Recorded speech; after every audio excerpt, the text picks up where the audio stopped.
A 32ª edição do Congresso de Gideões Missionários, da última hora que está acontecendo, ou que esteve acontecendo em Camboriú, teve um vídeo denúncia do pastor e cantor Juninho Lutero, revelando escândalos nos bastidores da organização. As denúncias foram confirmadas pelo pastor líder dos Gideões. Usando espaço em um dos cultos que estava em andamento, no 32º Congresso de Gideões Missionários, da última hora, 2014, o líder da Igreja Assembleia de Deus de Camboriú e coordenador responsável pelos Gideões, pastor Cezino Bernardino, fez um comentário a respeito dos escândalos envolvendo pastores que estiveram no púlpito dos Gideões pregando. O fato deu após um vídeo denúncia postado pelo pastor e cantor Juninho, que através de uma letra de rap, cantado pelo próprio participação de sua esposa, expuseram algumas situações envolvendo pregadores, cantores e organizadores do Congresso de Gideões Missionários da última hora.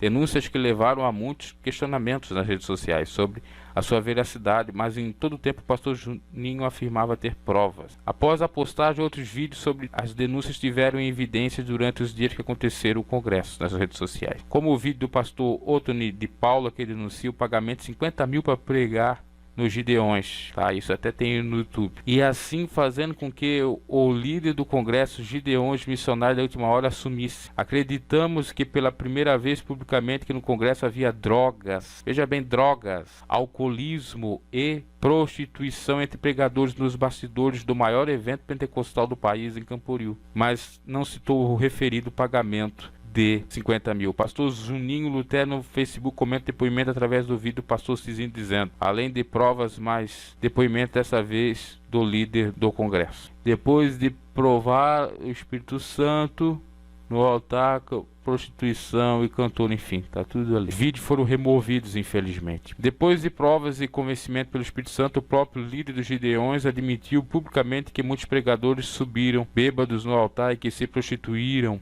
com cantoras em motéis durante o congresso. Agora vamos orar para que Deus sustente o pastor Cizino. Então veja só, meus caros, mais um escândalo. Agora revelando que havia orgias, drogas, alcoolismo. E quem sabe, e quem já visitou lá, percebe que isso é, até eu diria, corriqueiro. Pessoas já ouvi gente falando nesse sentido. Ele falando aqui, secretário do pastor Cezino Bernardino. E, infelizmente, o pastor Cezino não tem culpa disso porque ele não manda da vida de ninguém. Mas o que eu pude contemplar nos Gideões foram coisas terríveis, terríveis. Pastores itinerantes que estão envolvidos com muita droga, muita bebida, muita orgia, muita coisa que não presta. E esses mesmos têm subido no púlpito santo e têm usado ali o púlpito para enganar pessoas, enganando pessoas que vão ali sedentas de ouvir a palavra e eles estão com a vida totalmente torta. Estou falando de pessoas conhecidas na mídia e que em breve estarei relatando o nome de cada uma delas. Cada uma delas estarei falando para que o povo acorde de uma vez por todas, entendeu? E que esses enganadores saiam do nosso meio e que vão para onde eles querem fazer as suas orgias, fazer uso das drogas, beber, entendeu? Mas não ficar enganando o povo toda semana num púlpito diferente, enganando a população brasileira. O povo tem que saber da verdade e eu vou contar toda a verdade.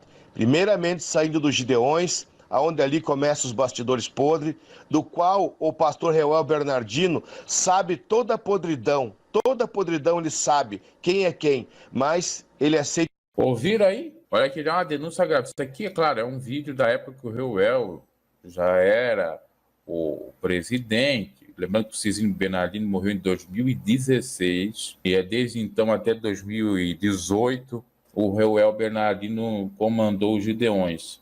Esse vídeo é de 6 anos atrás, você faz a contagem, está 2016, 2017, por aí.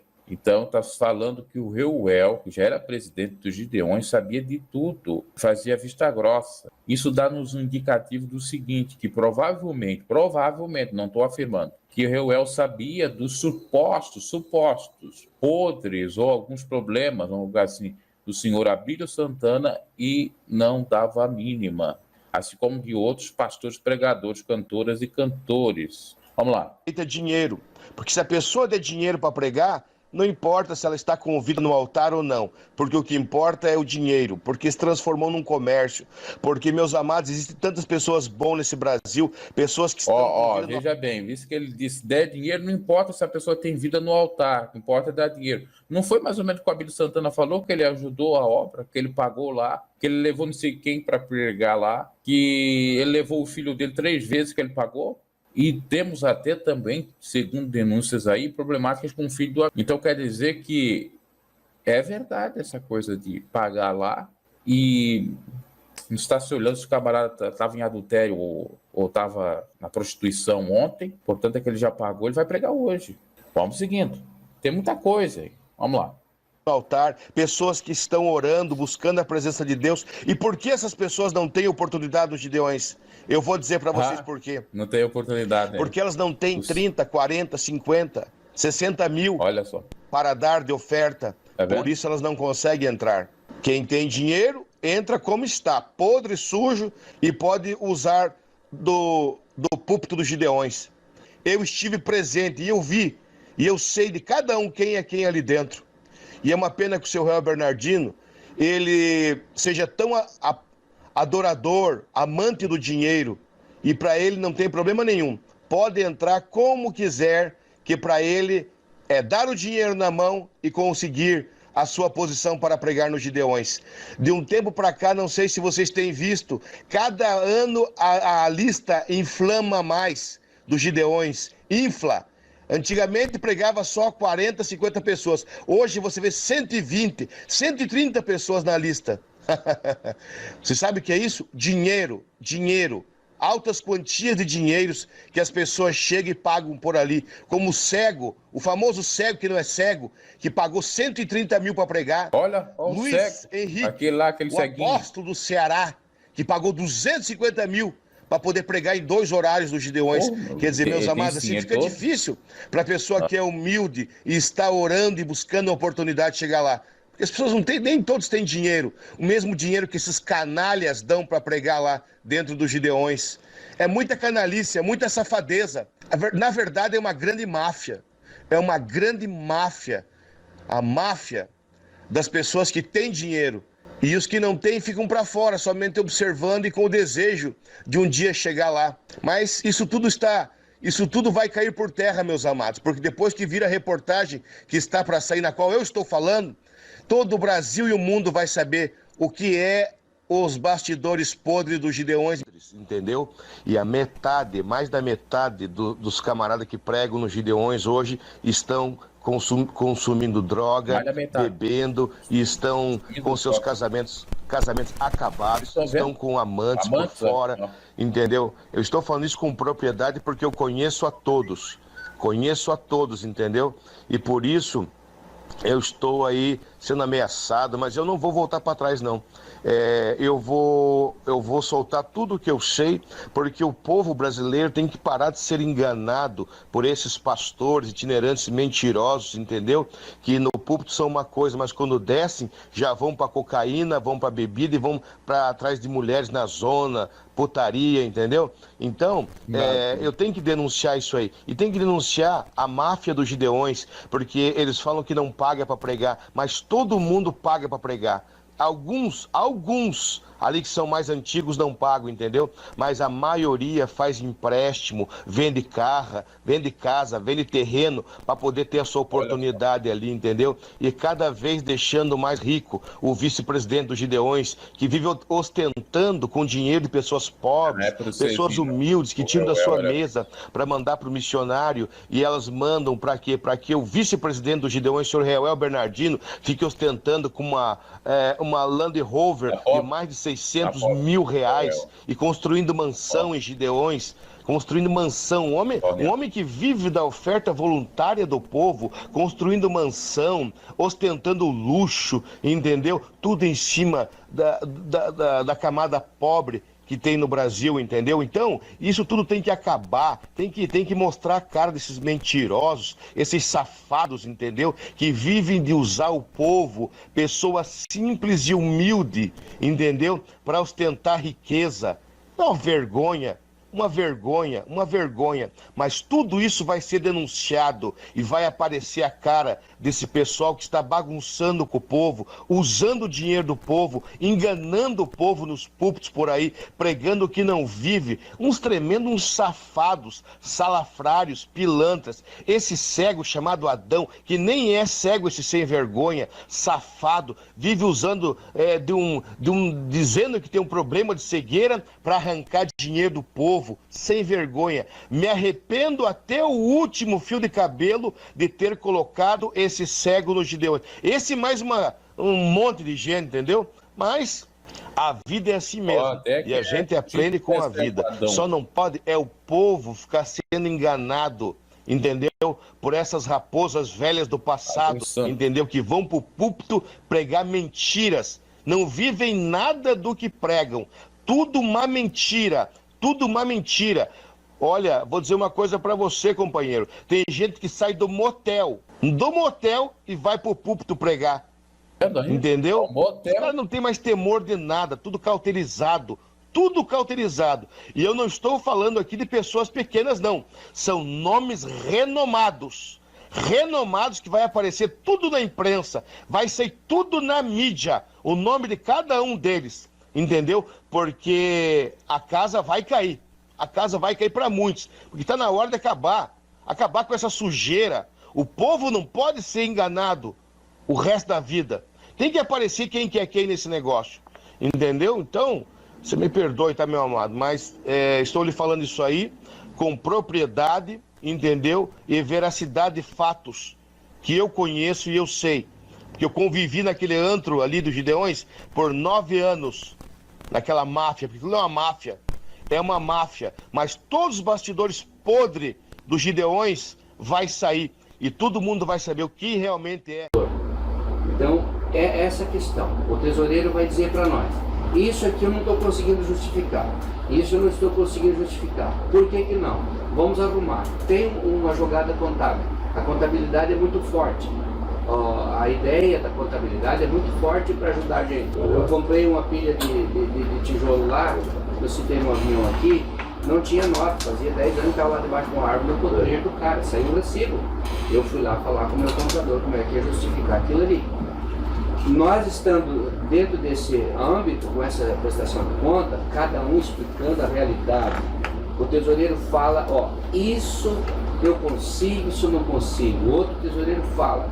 Daí já começa a se revelar as coisas com mais clareza, para que o conselho jurídico tenha uma ideia, para que a contabilidade oficial tenha uma ideia, porque eles pegam a caixa da contabilidade e levam lá para o escritório, o contador oficial, as informações que foi nós que entregamos para eles.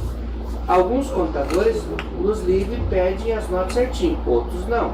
Eles pegam, botam tudo numa caixa, os recibos, devolvem o pessoal, e eles só fazem o fechamento com as notas legais que entraram, e o que for recibo eles deixam como saldo. E eles arrebentam a gente. O cara pode gerar um saldo de 100, 200 mil num fechamento de caixa, porque não tinha nota. Eu assumi uma igreja que tinha um saldo fictício. Fui lá no contador e disse: não, tá cheio, os recibos estão tudo aqui, graças a Deus, porque não botou fora. Graças a Deus, não botou fora. Ele fechou com as notas legais e os recibos deixou fora, os recibos entraram no saldo. Então é um monte de engenhoca que temos que fazer. Independente disso que está aqui, isso já está programado. Estamos referindo a outras coisas para não escapar do leão lá na frente.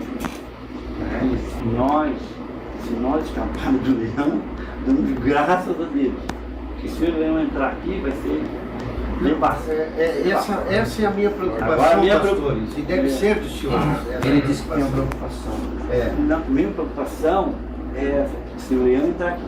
Aí, o senhor sabe? Eu já sei. Se nós tivermos um juiz com cabeça de Sérgio Moro que queira se promover, o juiz ele tem a faculdade de buscar a verdade dos fatos. Então nada impede que no curso do processo ele mande oficiar esses órgãos sim para ajudá-lo a buscar a verdade dos fatos para depois se promover. Eu quero mostrar trabalho, eu quero me promover, certo? Então ele pode mandar oficiar. E o outro ponto é quando ele der a sentença final, ele é obrigado a se pronunciar. Se ele ele tem as duas opções. Ou ele manda oficial, ou ele diz que não. Se ele disser que não, ele tem que dizer por que não. E se ele disser que não, e fundamentar de alguma forma, entendo que não há necessidade, assim, assado, ele pode fazer uma fundamentação da forma dele. Só que os advogados podem recorrer e dizer que tem interesse sim, e juntar vídeos agora de Jefferson, disso, de aquilo, e tentar levar o juiz ou a segunda instância, os desembargadores, a requisitar sim. Então, nós temos essas opções. Isso já pode estar ocorrendo em silêncio, ou pode ainda ocorrer. Então, é por isso a nossa preocupação nesse sentido. A diretoria podia ir lá na farmácia comprar, o mercado entregando compra na casa e tal, gente só vinha aqui, fazia as notas, não se pagava, não consegue. É porque nós consegue pagar os assim, pastores em dia. Nós estamos com um problema assim. Nós estamos com um problema aqui na igreja. Nós temos um fechamento de caixa. 2015, 2016 está aberto. Está aberto. Concomitantemente, 2017, 2018 não tem como fechar. Entendeu? Não tem porque está aberta a contabilidade da dinheiro em 2015. Falta dinheiro. Saiu mais do que entrou. Falta nota, falta... Tem cheques ali da igreja de Babilônia, caixa 2, muitos caixa 2, sabe? Muito caixa 2. Aí assim, quem se levantava muito caixa 2. O senhor ganha 20 mil reais. Tá, mais líquido. Líquido, o senhor ganha 20 mil reais. O senhor ganha 20 mil reais. Tá, 20 mil reais de dono. E da igreja? 15 mil reais. 15 mil reais. 15 mil reais. Eu tenho que receber, pastor Nilton. Estou entendendo, pastor Leoel. A minha esposa chegou há poucos dias, vergonhosamente, eu vou dizer assim, certo? E faz muito tempo que eu não falava isso para ela. Olha aqui, a minha carteira seca. Eu não tenho. Entrei no gabinete desse homem e pedi para ele, quanto que eu pedi para o senhor? 100 reais. 100 reais. 100 reais. Me arruma 100 reais. Eu preciso entregar para minha esposa. É muito mais seguro ficar aqui. O pastor Joel estava numa zona onde a gente tinha acertado para ele levar os documentos, conversando com a assessoria jurídica. Chegamos a esse entendimento e ele estava vindo para cá para buscar. E eu liguei para o Cláudio e falei, Cláudio, abota a ideia de tirar o documento daqui de dentro. Nós chamamos, o pastor Liliel teve a ideia de, pastor Wesley, não seria bom chamar o Samuel para ficar aqui no escritório? Porque o Jefferson estava aqui na cidade. Os caras vão entrar aqui, como fizeram lá na convenção, vão entrar no escritório de vídeo, vão gravar, vão entrar aqui para dentro e tudo. Bota um cão de guarda aqui e não deixa entrar ninguém. Ao longo desses Não anos sabiam, todos né? que o senhor doutor Orongoso foi advogado de Jones, ele nunca se apeou a isso. Nunca falou para o pastor Cizino, nunca falou uma reunião para a diretoria, ó, vocês não podem, está aqui, ó, o Jones não pode, a lei não permite. Então, ó, nunca, aliás, ele também ganhava Pode completar como advogado. Ganhava, assinava tudo aqui, ordenava Ele mesa. assinava cheques. Como advogado, não, para Ele é da diretoria. Segundo o tesoureiro, ele assinava, despachava junto, ordenava despesa, Segundo o tesoureiro, assinava os cheques. Totalmente ilegal, errado. O Orongoso também, infelizmente, isso ele errou. Porque, como advogado, ele podia receber agora. Se ele pertencia à diretoria, ele não podia receber. Era dever dele conhecer o estatuto e orientar. Doutor, desculpa. Ele era funcionário do Estado. Vamos lá, doutor. Mas veja bem, tanto que, quando o senhor doutor Orongoso saiu, mas errado também. ele exigiu o acerto dele. Milhões eu aqui passando essa telinha toda que nós estamos passando. Eu clamei, por favor, tal, acerte comigo, que eu chegou a dizer para mim. Eu já estou com tudo preparado também para voltar à justiça. Me ameaçou. Doutor Orongoso. Eu vou abrir o break para vocês. Falo na frente dele. Se vocês não acertarem, pastor, eu já estou com tudo preparado para entrar na justiça contra vocês. O problema é que nós estamos com a baita de uma crise moral sem igreja. Mexe tudo, crise moral, crise brasileira, financeira, que eu falei com o pastor Paulino, disse, filho, a minha igreja caiu mais de 40% das entradas. Nós podíamos resistir, o senhor falou ali, muito importante, senão nós não resistíamos o olho do Ministério Público, porque não aguenta, o cara olha 10 minutos e já condena tudo na hora. O que a gente percebe é um time de contabilidade pessoas que trabalham nesses porte-aviões em igreja, que se passar um pente fino, não passa. É um time de contabilidade, pessoas que trabalham nesses porte-aviões em igreja, que se passar um pente fino... Gospel News, seu canal de notícias e comentários. Deixe seu like, curta no inscrito no canal, se inscreva, abraço e até a próxima.